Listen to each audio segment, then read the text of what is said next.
Hello दोस्तों, तो आप सभी का स्वागत है फिर से अपने चैनल सुजय पाठक जी में। और आज हम लोग सेट नंबर 31 लेकर आए हैं। और इसमें RRB, ALP, NTPC, technician grade 3 और ग्रुप डी के लिए साइंस के 30 प्रश्न पर डे हम लोग इस सेट में चला रहे हैं। ठीक है, पीछे 30 वीडियो का सेट डाला जा चुका है जिसका प्ले लिस्ट भी बना हुआ है। आप वहाँ जाइए, जाकर देखिए। अगर वीडियो आपको अच्छा लगे तो लाइक करिए, सब्सक्राइब करिए, दूसरों को शेयर भी कीजिए। और वीडियो को अंत तक जरूर देखिए, ठीक है। क्योंकि 30 प्रश्न है, आपको अंत तक देखिएगा तो आपको इससे बहुत फायदा होंगे। ठीक है, ये सारे पीवाई क्यू से क्वेश्चन लिए गए हैं, इसलिए आपसे बन रहे हैं तो बहुत अच्छा है। नहीं बन रहे हैं तो इसको बनाने का प्रयास कीजिए। ठीक है, तो चलिए बिना देरी के हम लोग अपने अपने प्रश्न पर चलते हैं। और इससे पहले आप ये जान जाइए कि जो क्वेश्चन है उसे आप पहले बनाने का प्रयास करिए। उसके बाद फिर वीडियो को आगे बढ़ाकर आप इसका आंसर देखिए। ठीक है, तो चलिए अपने अपने प्रश्नों की ओर। तो पहला प्रश्न से हम लोग स्टार्ट करते हैं।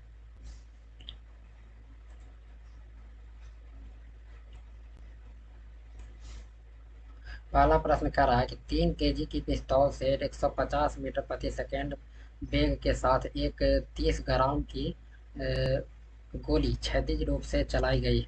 पिस्तौल का प्रतिघाती वेग कितना होगा? ठीक है, पिस्तौल का प्रतिघाती वेग बताना है। तो अब आगे इसमें देख लीजिए कि आपको दिया हुआ क्या क्या है। ठीक है, तो आपको क्या क्या दिया हुआ है, उसको आगे देख लीजिए। सबसे पहले दिया हुआ क्या था, गोली का द्रव्यमान दिया हुआ है। क्या दिया हुआ है? तो दिया हुआ है कि 3 केजी दिया हुआ है। कितना? 3 केजी। ठीक है, उसके बाद आपको क्या दिया हुआ था, बंदूक का द्रव्यमान भी दिया हुआ है।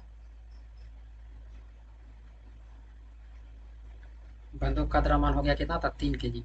ठीक है, यहाँ के देखिए ऊपर लिखा है ना पिस्तौल का। ठीक है, और आगे क्या था, गोली का भी दिया हुआ है। तो गोली का कितना हो गया, तो यहाँ देखिए देखिए 30 ग्राम कितना है, तो 30 ग्राम दिया हुआ है। ठीक है, तो यहाँ लिख देंगे गोली का भी द्रव्यमान कितना है, तो 30 ग्राम। ये देखिए यहाँ पी से इंडिकेट कर देता है पिस्तौल, और गोली को जी से कर देते हैं। ठीक है, गोली है। तो क्या हो जाएगा, तो इसको एम का मान है कितना, 30 ग्राम। ठीक है, और चलिए गोली का वेग भी दिया हुआ है। तो गोली का वेग मतलब भी बराबर दिया हुआ है कितना, तो 150 मीटर प्रति सेकंड। ठीक है, ठीक है। क्या करेंगे, देखिए आप इक्वेशन पढ़िए। 3 केजी का पिस्तौल से 150 मीटर प्रति सेकंड की वेग के साथ एक 30 ग्राम की गोली। ठीक है, गोली का दिया हुआ है। ठीक है, ये ना समझ आएगा पिस्तौल का कोई वेग है। ठीक है, तो गोली का है। तो चलिए हम लोग आगे बनाते हैं। तो प्रतिघाती वेग मतलब हमको इसका वेग निकालना है। ठीक है, v बराबर वाट, मतलब बंदूक पिस्तौल का निकालना है। ठीक है,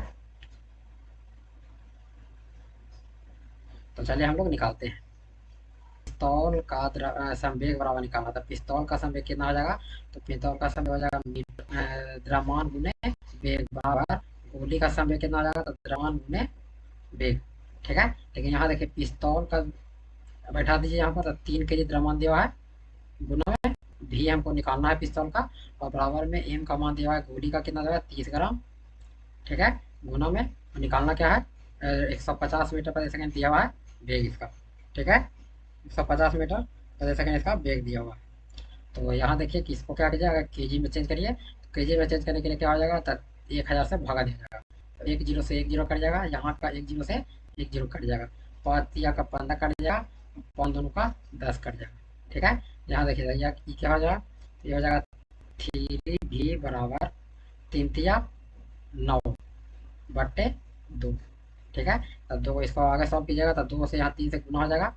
ठीक है, तो यहाँ करिएगा कितना होगा, 3 दूनों का 6 भी बराबर 9। तो यहाँ काटे 3 दूना 6 और 3 तिया 9। तो भी बराबर क्या हो जाएगा, 3/2। ठीक है, भी बराबर कितना आ गया, 3/2। तो इसको भाग दीजिए, तो 3 भाग देते हैं, यहाँ लिख देते हैं ऊपर भी बराबर 3/2। तो इसको भाग दिए तो 2 1 कम 2 हो जाएगा। और कितना बचेगा, तो एक बचेगा, तो अलग जाएगा, तो कितना हो जाएगा, 5 बैठा के जीरो, तो 5 में कट जाएगा। इसका आंसर 1.5 नहीं होगा। ठीक है, कैसे, क्योंकि यहाँ पूछ रहा है पिस्तौल का, तब पिस्तौल का जो होता है वो विपरीत दिशा में होता है गोली का, इसलिए ये माइनस में हो जाएगा। क्या हो जाएगा, माइनस में। ठीक है, तो -1.5 मीटर प्रति सेकेंड। ऑप्शन नंबर सी इसका क्या हो जाएगा, सही हो जाएगा। ठीक है, ऑप्शन नंबर सी क्या हो जाएगा इसका, सही हो जाएगा। ठीक है, -1.5 मीटर प्रति सेकंड, क्योंकि विपरीत दिशा में बंदूक का वेग होता है। ठीक है, चलिए अगले पास क्यों चलते हैं। तो अगला पास क्या करा, 12 ग्राम द्रव्यमान की एक गोली को एक राइफल से दागा जाता है। गोली इसके बैरल से होकर जाने में कुल 0.006 सेकेंड का समय लगते हैं और इसे 300 मीटर प्रति सेकेंड के वेग से छोड़ती है। राइफल द्वारा गोली पर आरोपित बल क्या हो? इसको मैं क्या निकालना है हमको? तो बल निकालना है। ठीक है, तो चलिए क्या क्या जो है वो आगे हम लोग लिख लेते हैं। चलिए देखते हैं क्या होता है।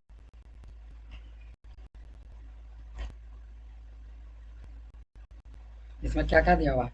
तो गोली का द्रव्यमान सबसे पहले दिया हुआ है यहाँ पर। क्या दिया था? गोली का द्रव्यमान।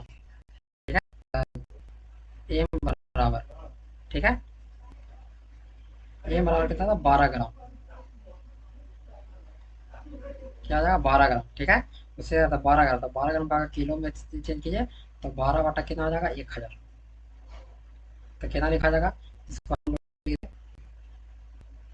0.012। ठीक है, 3 अंक के बाद बैठेगा पॉइंट। ठीक है, तो ये क्या हो जाएगा? केजी में। ठीक है, उसके बाद आगे क्या दिया था? गोली का अंतिम वेग दिया हुआ है। कहाँ दिया? गोली का क्या दिया हुआ है? अंतिम वेग दिया हुआ है। कितना? तो 300 मीटर प्रति सेकेंड। ठीक है, क्या दिया हुआ था? अंतिम वेग, मतलब भी बराबर हम लोग को दिया हुआ है। ठीक है, तो भी बराबर क्या हो जाएगा? 300 मीटर प्रति सेकेंड। ठीक है, क्या हो जाएगा? 300 मीटर प्रति सेकेंड अंतिम वेग दिया हुआ है। ठीक है, समय कितना दिया हुआ है? तो टाइम बराबर जाएगा, देख लीजिए। तो यहाँ टी बराबर कितना दिया हुआ है? तो 0.006। क्या दिया हुआ है? 0.006। ठीक है, तो हमको निकालना क्या है? तो क्या करा, यहाँ देखिए, गोली पर आरोपित बल, तब बल निकालने के लिए हमको क्या निकालना पड़ेगा? एफ बराबर 1। ठीक है, तो एफ का मान निकालने के, तो अगर एफ बराबर फॉर्मूला लगाते हैं तो ए बराबर क्या होता है? एम में। ठीक है, ए बराबर क्या होता है? एम में।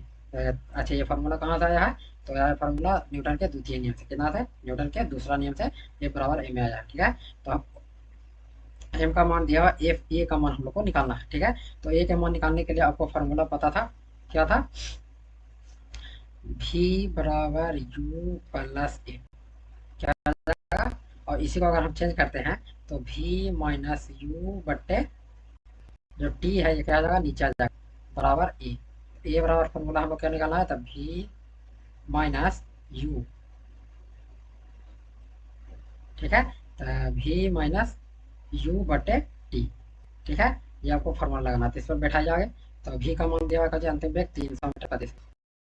300 मीटर प्रति सेकंड। ठीक है, माइनस में प्रारंभिक वेग नहीं है, इसको जीरो लिख देंगे।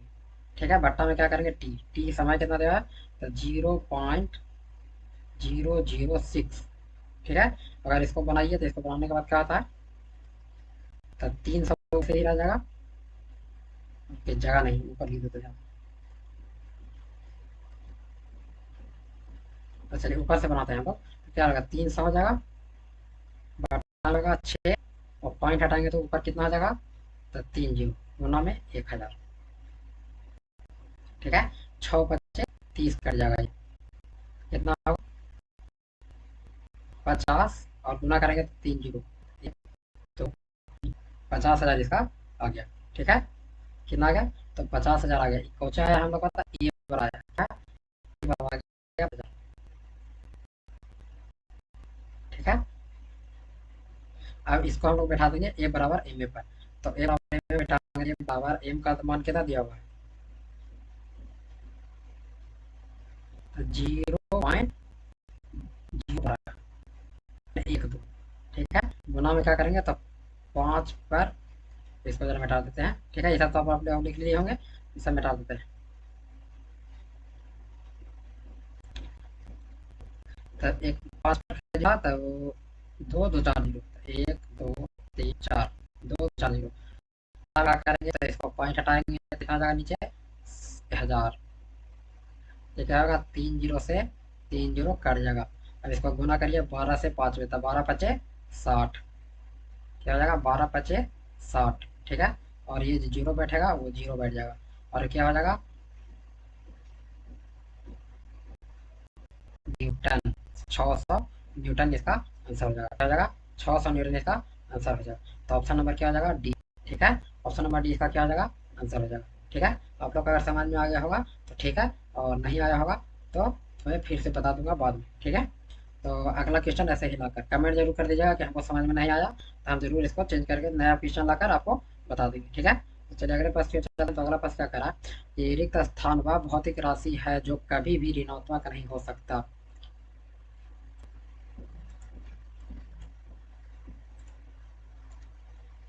रिक्त स्थान वह भौतिक राशि है जो कभी भी ऋणात्मक नहीं हो सकता। तो इसका आंसर क्या, दूरी, बल, त्वरण, वेग। तो क्या है जो ऋणात्मक कभी नहीं हो सकता? तो आप लोग को पता है कि क्या हो जाएगा? तो दूरी। दूरी जो है कभी ऋणात्मक नहीं हो सकता। ठीक है, क्या नहीं हो सकता है? दूरी कभी ऋणात्मक नहीं हो सकता। अच्छा, दूरी क्या है? तो एक अदिश राशि है। क्या है ये? तो अदिश राशि। क्या है? अदिश राशि है। और ये जो तीनों दिया हुआ है त्वरण, बल और वेग। त्वरण, बल, त्वरण और वेग जो दिया हुआ है, ये क्या हो जाए? तो ये तीनों सदिश राशि हो जाएगा। क्या? ये तीनों जो होगा ये क्या है? तो सदिश राशि। सदिश राशि। ठीक है, चलिए आगे चलते हैं। तो अगला प्रश्न क्या करा? अगला प्रश्न करा, रिक्त स्थान का उपयोग एक वस्तु की समग्र गति का वर्णन करने और किसी दिए गए समय पर इसकी प्रारंभिक स्थिति के संदर्भ में अंतिम स्थिति का पता लगाने के लिए किया जाता है। ठीक है, क्वेश्चन क्या कर रहा है कि रिक्त स्थान का उपयोग एक वस्तु की समग्र गति का वर्णन करने, ठीक है, और किसी दिए गए समय पर इसकी प्रारंभिक स्थिति के संदर्भ में अंतिम स्थिति का पता लगाने के लिए किया जाता है। मतलब प्रारंभिक स्थिति के संदर्भ में अंतिम स्थिति का पता लगाने के लिए किस चीज का प्रयोग किया जाता है, ये क्वेश्चन पूछ रहा है। तो इसका आंसर क्या हो जाएगा?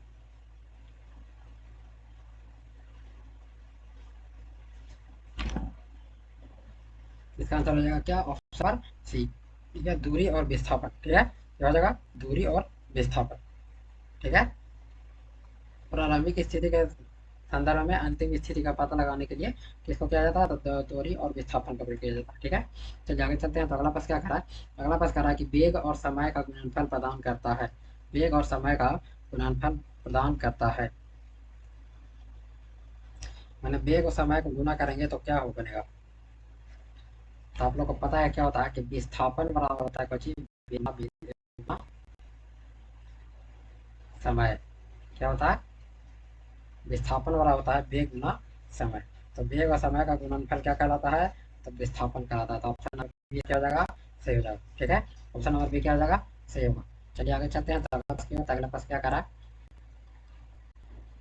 अगला प्रश्न करा कि किरण 90 मीटर लंबे पुल में तैरती है, एक छोर से दूसरे छोर तक और फिर वहां से वापस उसी सीधे पथ पर तैरकर वह 2 बार में 360 मीटर की दूरी तय करती है। कितना का औसत वेग ज्ञात करें? सॉरी, किरण का औसत वेग ज्ञात करें। ठीक है, किरण का क्या करना है? तो औसत वेग हम लोग को ज्ञात करना है।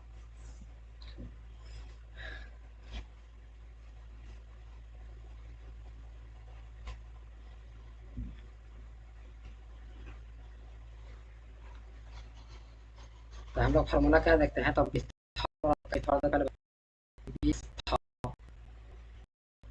विस्थापन बराबर क्या होता है? तो एक गुना समय।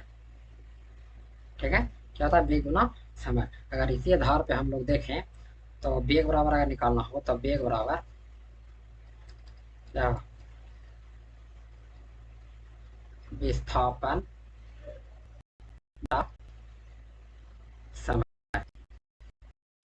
ठीक है, तो यहाँ पर क्या कर रहा है कि किरण जो है 90 मीटर लंबा पुल में तैरती है और एक छोर से दूसरे छोर तक और फिर वहां से वापस आ जाती है। तो जब वो एक छोर से दूसरे छोर गई और वहां से फिर वापस पहले बिंदु पर ही आ गए तो क्या हो जाएगा? तो विस्थापन हो जाएगा जीरो। तो अगर विस्थापन यहाँ पर जीरो बैठा देंगे हम लोग, मतलब भी बराबर विस्थापन जीरो बैठा देंगे और समय, समय कुछ भी दिया हुआ भी नहीं है। तो अगर दे भी दे समय भी तो यहाँ क्या हो जाएगा? तो जीरो को कोई समय से भागा नहीं देगा, इसलिए क्या हो जाएगा? जब वापस लौट के विस्थापन जीरो, तो वेग भी क्या हो जाएगा? जीरो हो जाएगा। तो 0 मीटर प्रति सेकंड। ठीक है, क्या हो जाएगा? वेग भी जीरो हो जाएगा। ठीक है, विस्थापन जब जीरो हो गया तो वेग भी क्या हो जाएगा? जीरो हो जाएगा। ठीक है, चलिए आगे चलते हैं। तो अगला प्रश्न क्या करा है? किसी वस्तु का त्वरण उसके रिक्त स्थान में प्रति इकाई समय में हुआ परिवर्तन है। किसी वस्तु का त्वरण इसके रिक्त स्थान में प्रति इकाई समय में हुआ परिवर्तन है। ऑप्शन नंबर एक करा वेग, वेग में प्रति इकाई, या फिर बल में प्रति इकाई, या संवेग में प्रति इकाई, या विस्थापन में प्रति इकाई।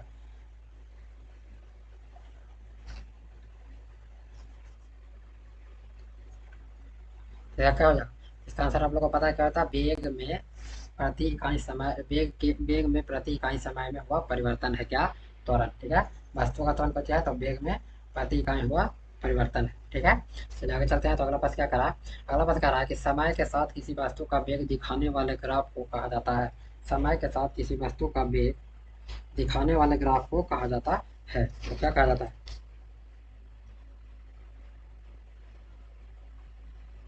इसका आंसर क्या हो जाएगा? इसका आंसर हो जाएगा ऑप्शन नंबर ए, वेग समय ग्राफ। क्या कहलाता है? तो वेग समय ग्राफ। वेग समय ग्राफ बनता कैसे है ये पता है? चलिए हम लोग इसे छपा लिए। ठीक है, ये इधर हो जाएगा आपका वेग। ठीक है, नीचे हो जाएगा समय टी, और इसका ग्राफ कैसे बनेगा? तो ये सीधे ऐसे जाएगा। ठीक है, क्या हो जाएगा? तो इसका ग्राफ ऐसे बनेगा। ठीक है, वेग समय ग्राफ के अनुपात से किसी पिंड का त्वरण ज्ञात किया जा सकता है। ठीक है, किसी पिंड का त्वरण ज्ञात किया जा सकता है वेग समय के ग्राफ से। ठीक है, चलिए आगे चलते हैं। तो अगला प्रश्न क्या करा कि औसत चाल और औसत वेग वस्तु की गति दर्शाता है। औसत चाल और औसत वेग वस्तु की गति दर्शाता है।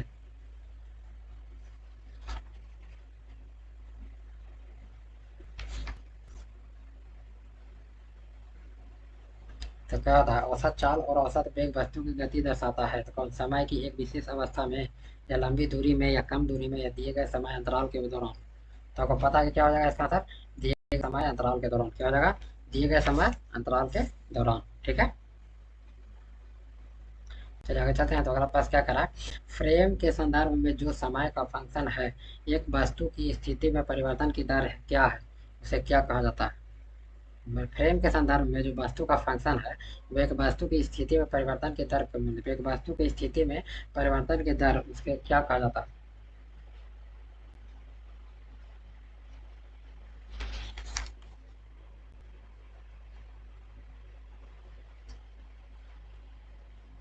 तो इसका आंसर क्या हो जाएगा?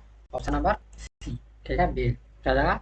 किसी वस्तु की स्थिति में परिवर्तन करा, मतलब वेग में परिवर्तन करा। ठीक है, तो ऑप्शन नंबर सी इसका सही हो जाएगा। चलिए अगले पास क्या, और तो अगला पास क्या करा, 11 नंबर क्वेश्चन क्या करा कि निम्नलिखित में से कौन सा आयनिक यौगिक का एक घटक गुण धर्म है? निम्नलिखित में से कौन सा आयनिक यौगिक का एक गुण धर्म है? तो ऑप्शन नंबर ए करा कि इसका क्वथनांक एवं गलनांक उच्च होता है। ऑप्शन नंबर बी करा यह कठोर होता है और आसानी से नहीं टूटता है।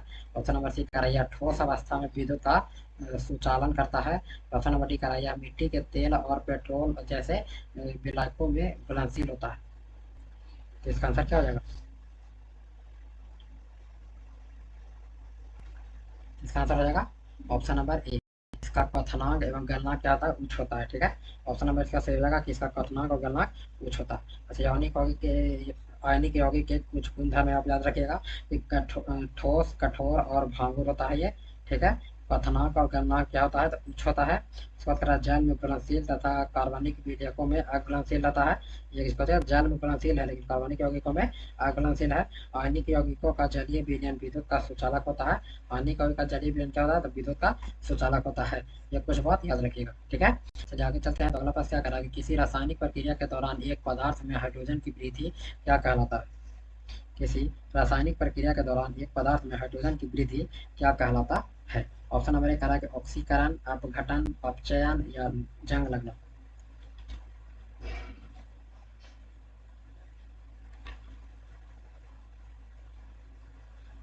तो इसका आंसर क्या हो जाएगा? इसका आंसर हो जाएगा ऑप्शन नंबर सी, अपचयन। क्या कहलाता है? अपचयन कहलाता है। ठीक है, किसी रासायनिक प्रक्रिया के दौरान एक पदार्थ में हाइड्रोजन की वृद्धि अपचयन कहलाता है। और जो रासायनिक प्रक्रिया जो है, प्राथमिक प्रकार आपको पता है क्या क्या है? तो संयोजन प्रक्रिया, विस्थापन प्रक्रिया, ऊष्माक्षेपी मैंने ऊष्माशोषी आदि, और अपघटन प्रक्रिया या दोहरी विस्थापन प्रक्रिया, ये सब प्रक्रियाएं होती हैं। ठीक है, चलिए आगे चलते हैं। तो अगला प्रश्न क्या करा, 13 नंबर। 13 नंबर कह रहा है कि ऑक्सीकरण अभिक्रिया के बारे में इनमें से कौन सा कथन सही है? ऑक्सीकरण अभिक्रिया के बारे में इनमें से कौन सा कथन सही है? हम लोग को क्या करना है? तो सही कथन का चयन करना। ठीक है, ऑक्सीकरण अभिक्रिया के बारे में चलिए हम लोग देखते हैं। तो ऑक्सीकरण ऑक्सीजन का त्याग करने या हाइड्रोजन ग्रहण करने की प्रक्रिया है। ऑप्शन नंबर बी कह रहा है कि ऑक्सीकरण ऑक्सीजन और हाइड्रोजन का त्याग करने की प्रक्रिया है। ऑप्शन नंबर सी कह रहा है कि ऑक्सीकरण ऑक्सीजन और हाइड्रोजन ग्रहण करने की प्रक्रिया है। ऑप्शन नंबर डी कह रहा है कि ऑक्सीकरण ऑक्सीजन ग्रहण करने या हाइड्रोजन का त्याग करने की प्रक्रिया है। इसका आंसर क्या हो जाएगा? इसका आंसर हो जाएगा ऑप्शन नंबर डी। ठीक है। ऑक्सीकरण जो है वो ऑक्सीजन ग्रहण करने तथा हाइड्रोजन को त्यागने की प्रक्रिया क्या है? तो ऑक्सीजन को ग्रहण करना, हाइड्रोजन को त्यागने की प्रक्रिया है। ठीक है, क्या कहलाता है? ऑक्सीकरण अभिक्रिया कहलाता है। चलिए अगले प्रश्न की ओर चलते हैं। तो अगला प्रश्न क्या कह रहा है? अगला प्रश्न कह रहा है कि दिए गए अभिक्रिया में ऑक्सीकृत होने वाले पदार्थ का चयन कीजिए। मतलब जो प्रक्रिया दिया है उसमें कौन ऑक्सीकृत हो रहा है, इसके बारे में आपको बताना है। ठीक है, तो देखिए कि कौन सा ऑक्सीकृत हो रहा है।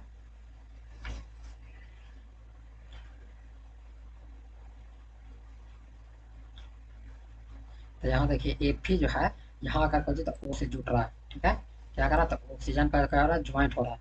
ठीक है, तो क्या हो जाएगा इसका आंसर? ऑप्शन नंबर बी हो जाएगा, Fe। ठीक है, लोहा Fe। ठीक है, तो यहाँ ऑक्सीजन से जुड़ रहा है, इसलिए इसमें कौन सा ऑक्सीकृत होने वाला पदार्थ है? तो हो जाएगा Fe। ठीक है, क्या हो जाएगा? Fe। चलिए आगे चलते हैं। तो अगला प्रश्न क्या करा? 15 में करा कि उपयुक्त अभिक्रिया में मैग्नीशियम रिक्त स्थान है। तो मैग्नीशियम इसको में क्या है ये पूछ रहा है। ठीक है, मैग्नीशियम इसको में क्या है?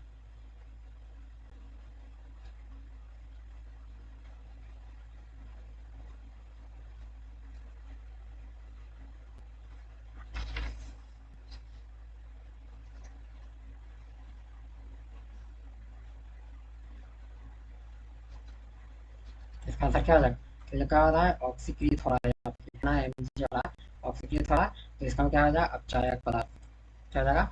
अपचायक कर्मक। ठीक है, क्या हो जाएगा? ऑप्शन नंबर ए इसका हो जाएगा, अपचायक कर्मक। ठीक है, चलिए आगे चलते हैं। तो अगला प्रश्न क्या करा है?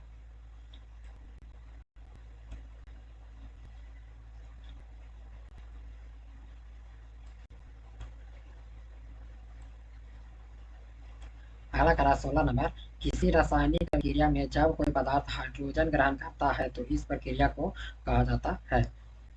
तो क्या करा है? किसी रासायनिक अभिक्रिया में जब कोई पदार्थ हाइड्रोजन ग्रहण करता है तो इस प्रक्रिया को क्या कहते हैं? हाइड्रोजन ग्रहण करता है। ठीक है, तो ग्रहण करने के बाद क्या होता है इससे पूछ रहा है। ठीक है,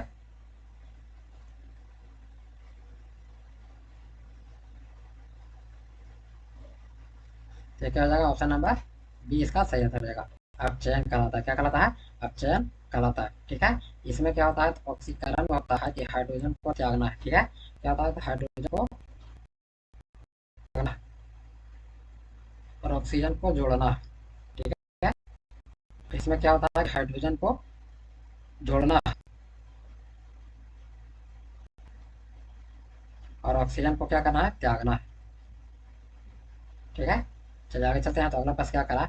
अगला प्रश्न कह रहा है कि दी गई अभिक्रिया में रिक्त स्थान अपचायक के रूप में कार्य करता है। ठीक है, जो अभिक्रिया दिया है उसको हमें अपचायक के रूप में कार्य करता है। तो कौन अपचायक के रूप में कार्य करता है ये बताना। ठीक है, इसका आंसर क्या हो जाएगा?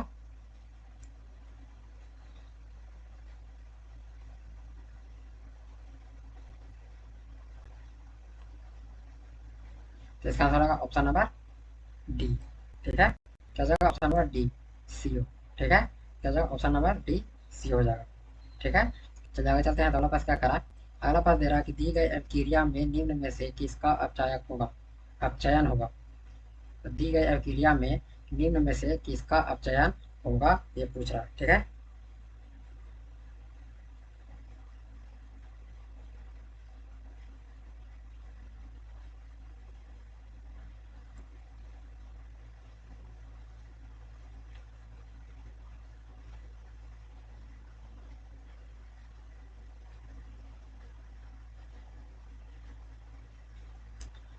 किसका अपचयन हो रहा है?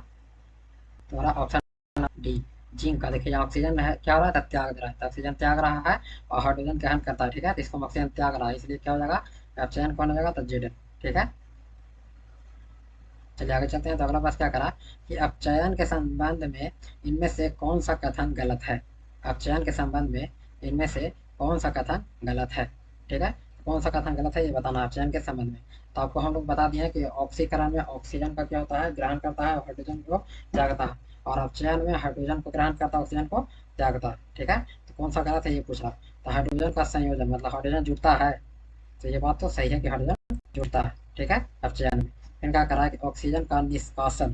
तो ऑक्सीजन का निष्कासन क्या होता है? तो निष्कासन होता है, तो ये भी सही है कि ऑक्सीजन का निष्कासन होता है। ठीक है, फिर कहलाता है इलेक्ट्रॉन का त्यागना। ठीक है, क्या करा? इलेक्ट्रॉन का त्यागना। इसको में इलेक्ट्रॉन को त्यागा जाता है?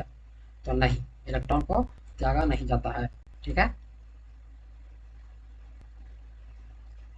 और इलेक्ट्रॉन को ग्रहण करना था। हाँ, ये करता है, ग्रहण करता है। तो कौन पूछा कि इस कथन में गलत कौन है, तो गलत कौन है, तो ऑप्शन नंबर सी। ठीक है, इलेक्ट्रॉन का त्यागन। ठीक है, इसमें क्या होता है, तो इलेक्ट्रॉन को ग्रहण किया जाता है, त्यागा नहीं जाता है। ठीक है, क्या क्या जाता है, ग्रहण किया जाता है, त्यागा नहीं जाता। ऑप्शन नंबर सी क्या हो जाएगा, इसका सही आंसर हो जाएगा।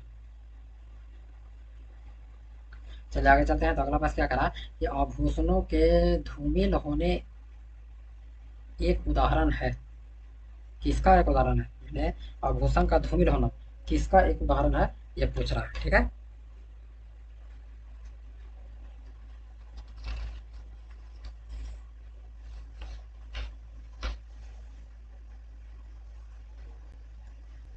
इसका आंसर हो जाएगा, इसका आंसर हो जाएगा ऑप्शन नंबर ए।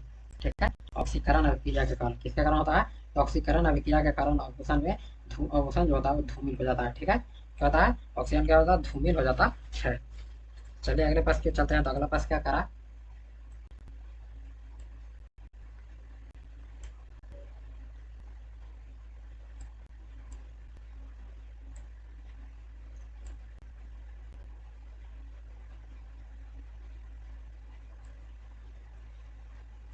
अगला प्रश्न करा कि सबसे व्यापक रूप से स्वीकृत सिद्धांतों में से एक के अनुसार पृथ्वी पर जीवन की उत्पत्ति से पहले पृथ्वी के वायुमंडल में रिक्त स्थान का मिश्रण शामिल था।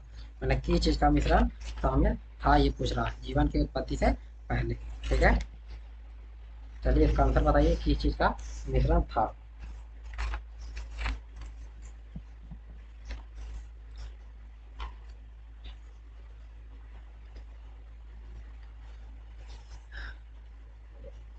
इसका आंसर क्या हो जाएगा, तो ऑप्शन नंबर बी इसका सही आंसर हो जाएगा। ठीक है, तो H2SCH4 और NH3 किसका था, तो H2SCH4 और NH3 किसका किसका था, तो इसको में था हाइड्रोजन सल्फाइड और मिथेन और अमोनिया। ठीक है, हाइड्रोजन सल्फाइड, मिथेन और अमोनिया था। ठीक है, चलिए आगे चलते हैं। तो अगला प्रश्न क्या था, अगला प्रश्न कह रहा है कि प्रारंभिक पृथ्वी का वातावरण मुख्य रूप से बना था।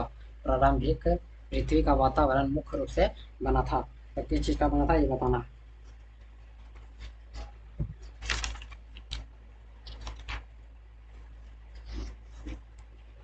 अभी थोड़ा देर पहले हमने बताया था क्या, कि अमोनिया, मीथेन और हाइड्रोजन सल्फाइड। क्या हो जाएगा, हाइड्रोजन सल्फाइड। ऑप्शन नंबर एक क्या होगा, सही हो जाएगा। ठीक है, ऑप्शन नंबर क्या हो जाएगा, सही हो जाएगा। चलिए आगे चलते हैं। तो अगला प्रश्न क्या करा है, 23 नंबर, गैस उस समय अपनी मुक्त अवस्था में मौजूद नहीं थी जब पृथ्वी पर जीवन उत्पन्न हुआ था। तो कौन सा गैस है जो मुक्त रूप में मुक्त अवस्था में मौजूद नहीं था जब पृथ्वी का जीवन उत्पन्न हुआ था, इसका मतलब बताइए।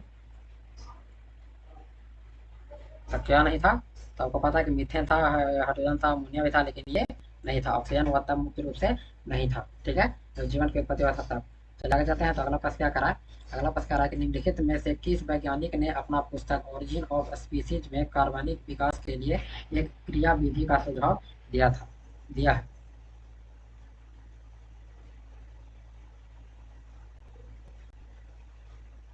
तो आगे बताइए कि ओरिजिन ऑफ स्पीसीज की किसका पुस्तक है, तो ओरिजिन ऑफ स्पीसीज किसका पुस्तक है, चार्ल्स डार्विन का। किसका है, तो चार्ल्स डार्विन का हो जाएगा। तो इसका आंसर क्या हो जाएगा, तो ऑप्शन नंबर डी इसका सही आंसर हो जाएगा। ठीक है, चार्ल्स डार्विन का। चलिए आगे चलते हैं। तो अगला प्रश्न क्या करा कि इन अंगों में से कौन सा अवशेषी अंग नहीं है, इन अंगों में से कौन सा अवशेषी अंग नहीं है, मतलब कौन इसको में अवशेषी अंग नहीं है वो बताना है। ठीक है, तो इसमें आपको देख के ही पता लग रहा है कि मस्तिष्क, मस्तिष्क एक अवशेषी अंग नहीं है। ठीक है, क्या जगह था, मस्तिष्क जो है एक अवशेषी अंग नहीं है। ठीक है, और बाकी सब जो है वो अवशेषी अंग है। अपेंडिक्स होता है, अवशेषी अंग है। कान का मांसपेशिया भी अवशेषी अंग है। अक्ल दांत जो पीछे सबसे पीछे वाला दांत जो होता है हम लोग का, वो जैसे बुद्धि दांत कहा जाता है, वो उसका उम्र लगता है 21 साल या कुछ 18 से 21 साल के बाद बीच में उसका वो दांत आता है। ठीक है, तो उसका भी कोई यूज नहीं होता है, इसलिए अवशेषी अंग में से आता है। लेकिन मस्तिष्क क्या है, एक अंग है जो हमारे शरीर के लिए जरूरी है। ठीक है, चलिए अगले पास क्या चलते हैं। तो अगला पास क्या करा, अगला प्रश्न कह रहा है कि निम्नलिखित में से कौन सी जीवधारियों के वर्गीकरण की मूल इकाई है, निम्नलिखित में से कौन सी जीवधारियों के वर्गीकरण की मूल इकाई है। तो जीवधारियों की वर्गीकरण की मूल इकाई क्या है, तो हो जाएगा क्या, जाति। क्या हो जाएगा, जाति। वर्गीकरण की मूल इकाई जाति अर्थात स्पीसीज है। जाति अर्थात स्पीसीज को उन जीवों के समूह के रूप में परिभाषित किया जाता है जिनकी समान विशिष्ट विशेषताएं हैं जो उन्हें दूसरों से अलग करती है या वर्गीकरण की सबसे छोटी इकाई माना गया। ठीक है, इसको में देखिए होता है वंश, कुल और गण। ठीक है, तो वंश होता है बहुत सी जातियां मिलकर वंश बनाती है। वंश का नाम लैटिन भाषा से होता है जैसे ब्रेसिका। ठीक है, उसके बाद कुल में आ जाए, कुल मतलब फैमिली जिसको कहते हैं। वंश के समूह को एक कुल में रखा जाता है। ठीक है, जो वंश का समूह होता है क्या कहलाता है, तो कुल में रखा जाता है। कुल में वही वंश आते हैं जो उसके लक्षणों से सही मेल खाते हैं। ठीक है, मतलब उसको में क्या होता है, लक्षण एक समान होना चाहिए। ठीक है, तभी वंश में सॉरी कुल में आएगा। ठीक है, चलिए अगला करा गण। गण क्या होता है, तो इसके अंतर्गत एक गण के मुख्य लक्षणों से मिलते हुए कुल पाए जाते हैं। ठीक है, क्या होता है, तो जो कुल है वो लक्षणों से मिलता हुआ पाया जाता है, उसे गण कहा जाता है। ठीक है, चलिए आगे चलते हैं। तो अगला बात क्या रखा है, जीवों के वर्गीकरण का कौन सा स्तर कुल मतलब फैमिली और जाति के बीच आता है। कुल और जाति के बीच कौन सा स्तर आता है,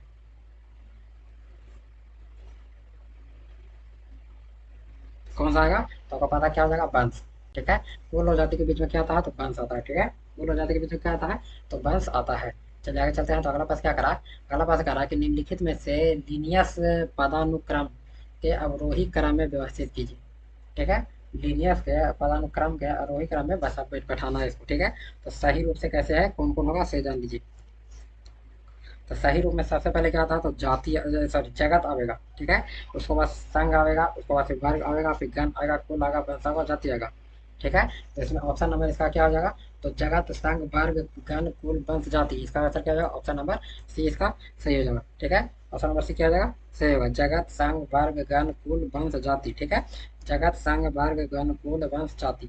ठीक है, चलिए आगे चलते हैं। तो अगला पास क्या करा हुआ है, पांच जगत प्रणालियों में वर्गीकरण का मुख्य आधार होता है। पांच जगत प्रणालियों में वर्गीकरण का मुख्य आधार होता है। तो वो क्या हो जाता है मुख्य आधार, तो मुख्य आधार आपको पता क्या हो जाएगा, पोषण। क्या हो जाएगा, पोषण। क्या हो जाएगा मुख्य आधार, तब पोषण होता है। ठीक है, चलिए आगे चलते हैं। और आज के लिए लास्ट प्रश्न है ये कि व्हिटेकर के वर्गीकरण के अनुसार समूह में शामिल जीवों में पूर्णतः विकसित नाभिक नहीं पाया जाता। किसमें विकसित नाभिक नहीं पाया जाता, ये बताना है। ठीक है, किसमें नहीं पाया जाता है, तो पाया जाता है किसमें, तब मोनेरा में। किसका नहीं पाया जाता है, तो मोनेरा में। ठीक है, तो ऑप्शन नंबर डी इसका क्या हो जाएगा, सही होगा। ठीक है, आज के लिए लास्ट प्रश्न था। और ऐसे ही पढ़ते रहिए, बढ़ते रहिए। अगर कोई भी दिक्कत हो तो कमेंट जरूर कीजिएगा। और अगर वीडियो अच्छा लगे तो लाइक करिए, सब्सक्राइब करिए, दूसरों को शेयर भी कीजिएगा। ये पीवाई क्यू है, इसको आप जरूर आप बनाइए। इसको एक बार नहीं दो दो तीन तीन बार देखिए और इसके बारे में जानिए। ठीक है, ये बहुत ज़रूरी चीज़ है। तो आज के लिए बस इतना ही, धन्यवाद।